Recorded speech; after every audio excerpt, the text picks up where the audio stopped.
समझाया बलूचिस्तान की अशांति और भारत के लिए इसके परिणाम।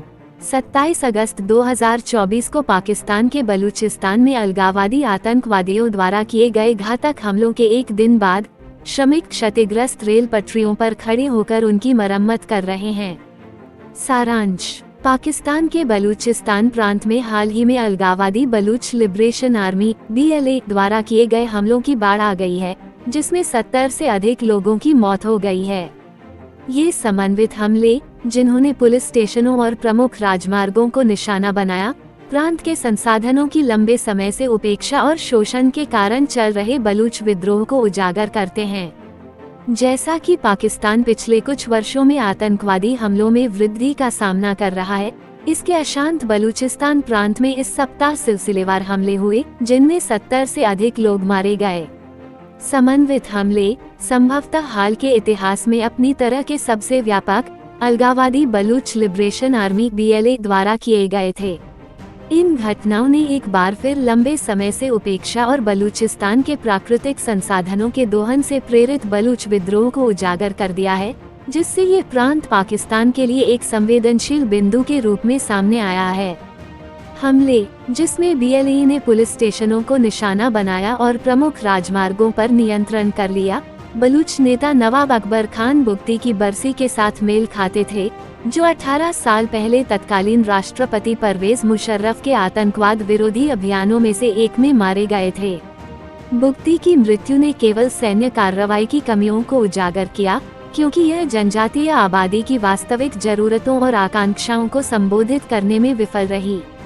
वास्तविक जुड़ाव की कमी के कारण अतिरिक्त सशस्त्र अलगाववादी समूहों का उदय हुआ, जो अब न केवल पाकिस्तानी सुरक्षा बलों और चीनी हितों को निशाना बनाते हैं, बल्कि पंजाबी और सिंधी प्रवासी श्रमिकों पर भी हमला करते हैं। इसमें कोई संदेह नहीं है कि हमले नए पैमाने पर थे और विद्रोहियों का प्रदर्शन करते थे। बढ़ता दुस्साहस, उनका मजबूत समर्थन नेटवर्क और अधिक स्वतंत्रता के साथ काम करने की उनकी बढ़ती क्षमता। पाकिस्तान में पूर्व भारतीय उच्चायुक्त अजय बिसारिया के अनुसार, पंजाबी श्रमिकों को निशाना बनाना एक नए जातीय आयाम का परिचय देता है, जो संकेत देता है कि बलूच कट्टरपंथी मुख्य रूप से पंजाबी सेना को भड़काने और चुनौती देने की कोशिश कर रहे हैं। नवीनतम वृद्धि में BLA द्वारा मारे गए लोगों में से लगभग आधे पंजाबी मजदूर थे। बलूच लोग पंजाबियों की आमद से नाराज हैं, जिन्हें बलूच लोगों की कीमत पर बलूचिस्तान में उत्पन्न होने वाले आर्थिक अवसरों से लाभान्वित होने के रूप में देखा जाता है। इसने पाकिस्तान राज्य के खिलाफ विद्रोह और उसे कायम रखने वाली पंजाबी विरोधी भावना को बढ़ावा दिया है। इस भावना की उत्पत्ति नागरिक नौकरशाही में पंजाबी अभिजात वर्ग के पारंपरिक वर्चस्व और पंजाबी प्रभुत्व वाली सेना की संरचना में हुई है, जो किसी भी वास्तविक राजनीतिक नेतृत्व या स्थानीय शिकायतों को दूर करने के प्रयास के अभाव में प्रांत पर प्रभुत्व रखती है। औसत बलूच के लिए, जो प्रांत के प्राकृतिक संसाधनों का हकदार महसूस करता है और खुद को संघीय सरकार की पक्षपाती नीतियों का शिकार मानता है, पंजाबी कार्यकर्ता राज्य उत्पीड़न का प्रतिनिधित्व करते हैं, जो मुख्य रूप से पंजाबी प्रतिष्ठान द्वारा किया जाता है। बिसारिया के अनुसार, गैर न्यायिक हत्याएं, जबरन लोगों को गायब करना, मानवाधिकारों का हनन और नागरिक अधिकार समूहों के साथ जुड़ने की प्रतिष्ठान की अनिच्छा ने इस अविश्वास को और बढ़ावा दिया है। नवीनतम प्रकरण सुरक्षा में गिरावट और संभवतः अफगान पश्तून और बलूच विद्रोहियों के एकजुट होने का भी प्रतिनिधित्व करता है। TTP पाकिस्तान तालिबान और BLA मिलीभगत नहीं तो समन्वय कर रहे हैं।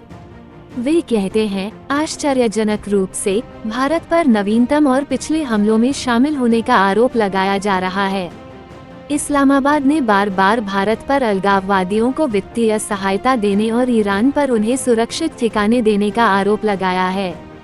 भारत ने आधिकारिक तौर पर कहा है कि ये आरोप किसी गंभीर विचार के लायक नहीं है और पाकिस्तान को आतंकवाद को अपने समर्थन का आत्मनिरीक्षण करना चाहिए। खैबर पख्तूनख्वा प्रांत में TTP द्वारा पाकिस्तान पर हमला किया जा रहा है और सेना पिछले कुछ वर्षों से विकासशील सांठगांठ के बारे में चिंतित है। बलूचिस्तान में बलूच अलगाववादियों और TTP के बीच, जो एक बड़ी पश्तून आबादी का घर है, TTP ने बलूच उग्रवादियों के हमलों पर खुशी जताई है, पाकिस्तानी सेना पर बलूचिस्तान में नरसंहार करने का आरोप लगाया है और कहा है कि बीएलए और टीटीपी जैसे समूहों का एक साझा दुश्मन है। बीएलए को अमेरिका और ब्रिटेन दोनों द्वारा एक आतंकवादी समूह के रूप में नामित किया गया है। चीन कारक। आश्चर्य की बात नहीं है कि चीन ने तुरंत हमलों की निंदा करते हुए कहा कि वो क्षेत्रीय शांति और सुरक्षा को संयुक्त रूप से बनाए रखने के लिए पाकिस्तान के साथ आतंकवाद विरोधी और सुरक्षा सहयोग बढ़ाने के लिए तैयार है। अपने सबसे बड़े और सबसे पिछड़े प्रांत, संसाधन संपन्न बलूचिस्तान को आर्थिक और ऊर्जा केंद्र में बदलने की पाकिस्तान की उम्मीदें बीआरआई के प्रमुख $60 अरब के चीन पाकिस्तान आर्थिक गलियारे CPEC पर टिकी हैं। हालांकि CPEC परियोजनाएं हिंसक विद्रोह के कारण प्रभावित हुई हैं। चीनी इंजीनियरों और श्रमिकों के साथ CPEC सुविधाओं को BLA और अन्य विद्रोही समूहों द्वारा लक्षित किया गया है, जो चीन पर बलूच अलगाववादियों के खिलाफ पाकिस्तान को हथियार देने और प्रांत के प्राकृतिक संसाधनों का दोहन करने के लिए इस्लामाबाद के साथ काम करने का आरोप लगाते हैं, जबकि स्थानीय लोगों को हाशिए पर धकेलने में मदद करते हैं। लोग। पाकिस्तान के PM शहबाज शरीफ ने ताज़ा हमलों पर अपनी टिप्पणी में अलगाववादियों पर CPEC को बाधित करने के लिए काम करने का आरोप लगाया। BLA द्वारा प्रांत भर में कई हमलों के रूप में अधिक परिचालन क्षमता प्रदर्शित करने के साथ केंद्रीय ग्वादर बंदरगाह सहित CPEC हिंसा के खतरे के प्रति संवेदनशील रहेगा। पाकिस्तान के विकल्प। बलूचिस्तान, जो पाकिस्तान की भूमि का 40% से अधिक है लेकिन जनसंख्या का केवल 6% है, में राजनीतिक अशांति का एक लंबा इतिहास है, क्योंकि एक अलग बलूच राज्य की मांग करने वाला विद्रोह स्वतंत्रता के समय से ही चल रहा है। आर्थिक उत्पीड़न, पंजाबी विरोधी भावना, जबरन गायब करना, गैर न्यायिक हत्याएं और बलूच राष्ट्रवाद के विचार की स्पष्ट स्वीकृति ने विद्रोह में योगदान दिया है, जो अब अंतर्राष्ट्रीय सुर्खियों के लिए अफगानिस्तान में पाकिस्तान की भूमिका जैसे पारंपरिक रूप से अधिक हाई प्रोफाइल मुद्दों से जूझ रहा है। क्षेत्रीय, विशेष रूप से अपनी स्थिरता के हित में, पाकिस्तान को स्थानीय आबादी को अपने सैन्यवादी दृष्टिकोण से वश में करने के बजाय बलूच असंतोष को राजनीतिक रूप से संबोधित करने का एक रास्ता खोजना होगा। शुरुआत करने के लिए उसे उनकी शिकायतों पर गौर करना चाहिए, विशेषकर संसाधनों के शोषण पर, जो एक संवेदनशील मुद्दा बना हुआ है। स्थानीय लोगों के बीच इस धारणा के कारण उग्रवाद को बढ़ावा मिला है कि उन्हें बलूचिस्तान के महत्वपूर्ण खनिज संसाधनों की खोज के लाभों से वंचित किया जा रहा है, जबकि सेना अभी भी पाकिस्तान के किसी भी संभावित विभाजन को रोकने के लिए पर्याप्त रूप से शक्तिशाली बनी हुई है। उसे संघीय सरकार को इसमें शामिल होने के लिए प्रोत्साहित करना चाहिए।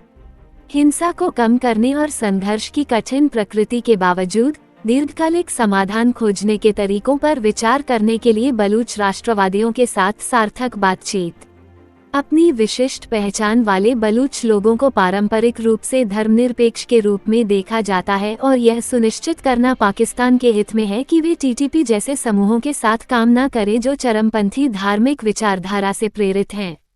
पाकिस्तान को बलूच यकजहती समिति जैसे नागरिक अधिकार समूहों को शामिल करने का एक तरीका भी खोजना होगा, जो जबरन गायब होने और न्यायतर हत्याओं जैसे मुद्दों को शांतिपूर्वक उठाना चाहते हैं। भारत के लिए निहितार्थ। पाकिस्तान भारत पर BLA को फंडिंग करने का आरोप लगाता रहेगा। अतीत में इसने दुश्मन के साथ अपने कथित संबंधों की बात करके अलगाववादियों पर कार्रवाई को उचित ठहराया है। भारत बलूचिस्तान में बढ़ती स्थिति पर पाकिस्तानी सेना की प्रतिक्रिया पर बारीकी से नजर रखेगा, खासकर इसलिए क्योंकि वह जम्मू कश्मीर में विधानसभा चुनावों में किसी भी तरह के व्यवधान को रोकना चाहता है। जम्मू में हाल के आतंकवादी हमलों ने प्रधानमंत्री नरेंद्र मोदी को भारत के खिलाफ आतंकवाद या छद्म युद्ध का उपयोग करने के खिलाफ पाकिस्तान को चेतावनी देने के लिए प्रेरित किया है। भारत का तर्क है कि पाकिस्तान को इस पर विचार करने की जरूरत है कि अफगान तालिबान की काबुल में वापसी के बाद से खैबर पख्तूनख्वा और बलूचिस्तान दोनों में हमलों में वृद्धि क्यों हुई है। पाकिस्तान ने अनुमान लगाया था कि इससे अफगानिस्तान में उसका रणनीतिक प्रभाव बहाल हो जाएगा।